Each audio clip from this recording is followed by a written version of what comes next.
Welcome to Sweden for this Nordic Council or Ministers meeting, and allow me first of all to greet Ursula von der Leyen. Extra welcome to the Nordics. International cooperation is really very rewarding, but it is sometimes also slightly frustrating. And I guess nobody in Europe knows that better than you do.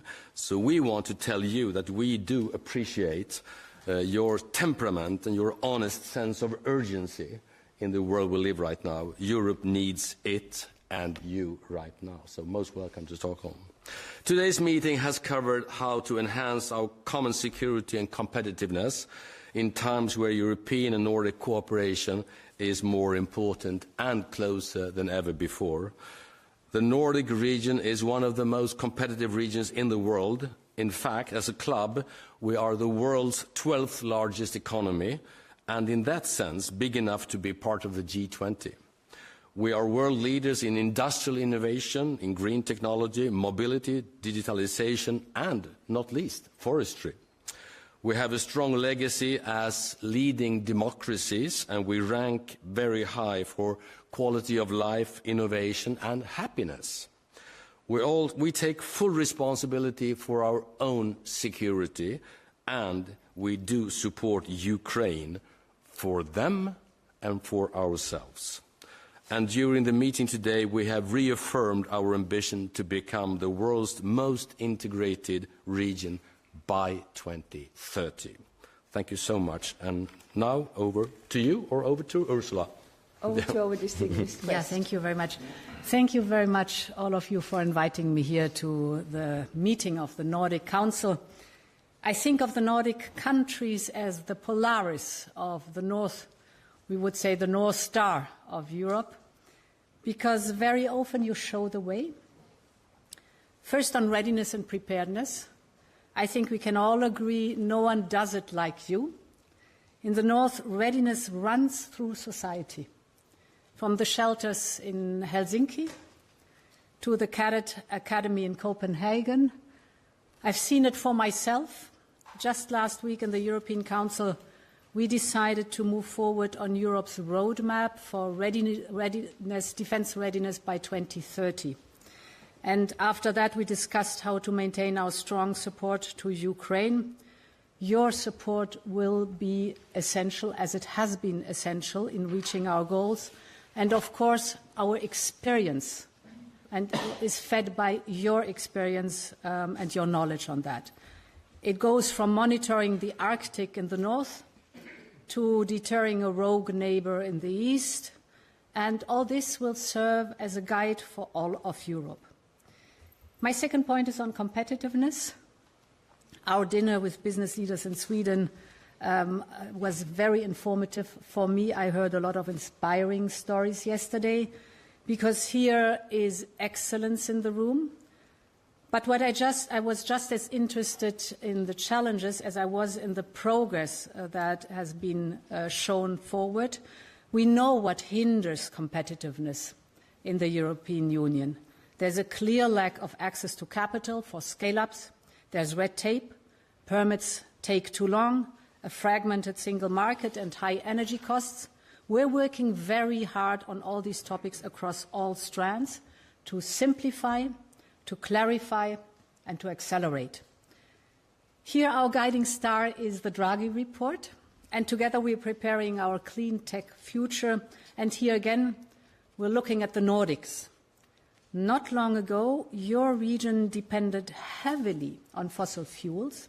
Today, 99% of Sweden's electricity is coming from renewables and nuclear. And that is a lesson to learn for all of Europe. You stayed focused, you stayed the course on the targets of climate neutrality, but you're flexible on the way how to get there. And then you succeed. You have turned the climate debate and the competitiveness debate into one, and that's the right way to go. Because clean tech is where smart money goes. We want the future of clean tech to be made here in Europe. And for this, we must retain our industries, our talents, and our jobs. In a world of fierce, often unfair competition, We must support more clean products made in Europe, strengthen key sectors from cars to batteries, and secure access to the critical raw materials with our new Resource EU plan. That's the goal, and we will stay firmly focused on it. Thank you very much. Okay, thank you. Finland and Åland are co-hosting the presidency of the Nordic Council of Ministers this year. So next, we will hear from the Prime Minister of Finland and then from the head of government of Åland. So Prime Minister Orpo, please. Thank you so much. It is great to be here today. Thank you all for hosting us. This morning we had the second Nordic Prime Minister meeting during the presidency of Finland and Åland Islands. I believe it is the first time we had the President of the European Commission as our main guest. I want to thank you, Ursula, for being here today, and thank you also for your wise words. The war in Ukraine and Russia's reckless behaviour at the Baltic Sea region have made our region a hotspot. This has changed our work in the European Union and our work amongst the Nordics. The small countries of this region know that we need to work together to be stronger.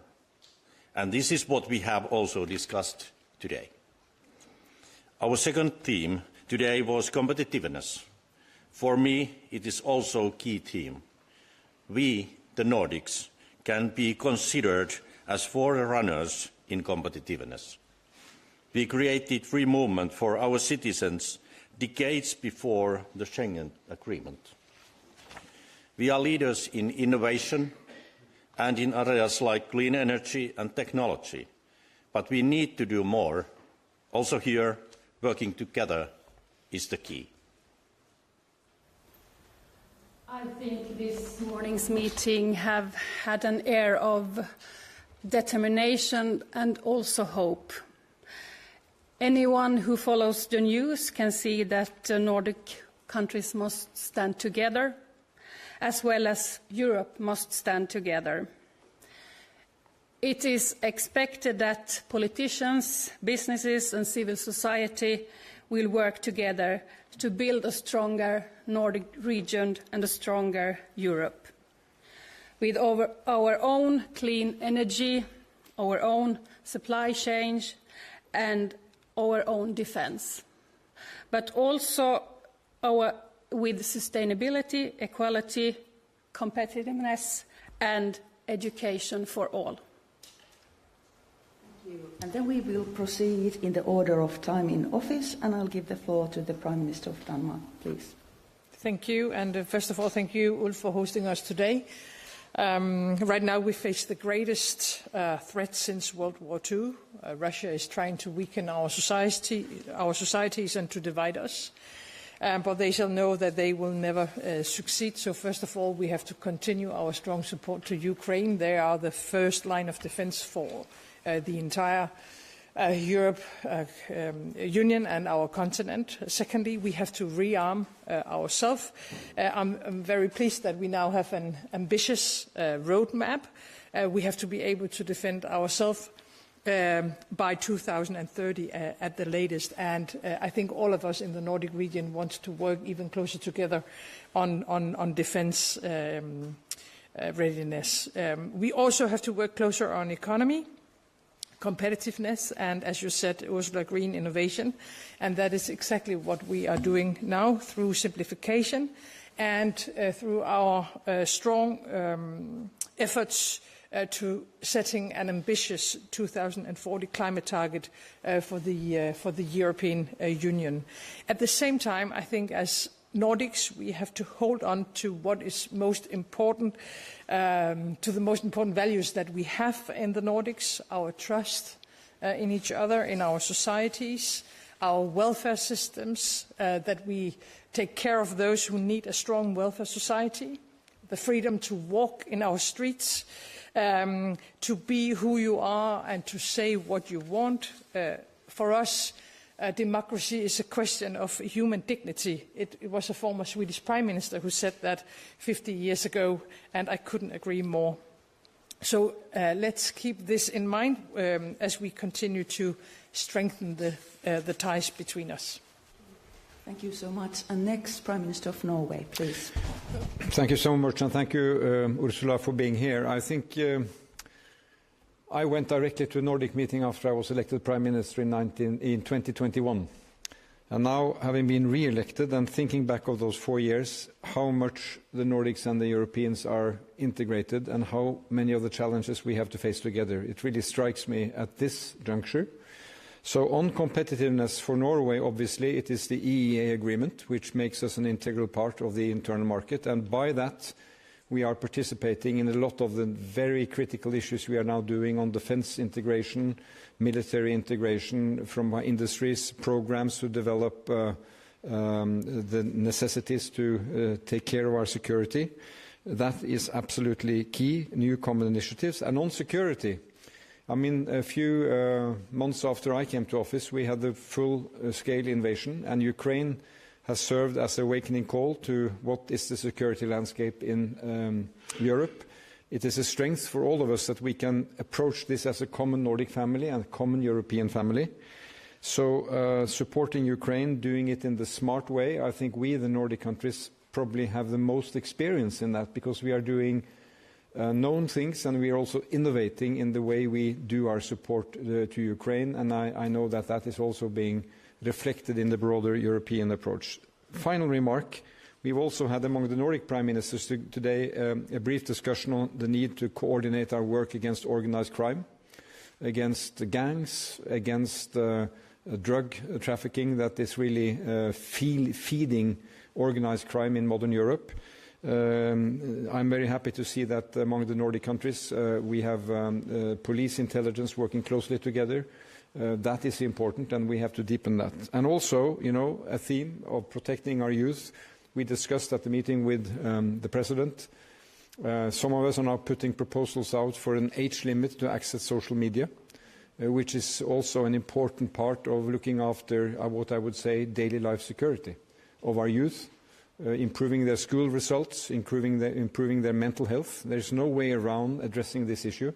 And by doing it together in this family, we also stand stronger. Thank you. Thank you. And then Prime Minister of Faroe Islands, please. Thank you. And thank you all for hosting us in Stockholm.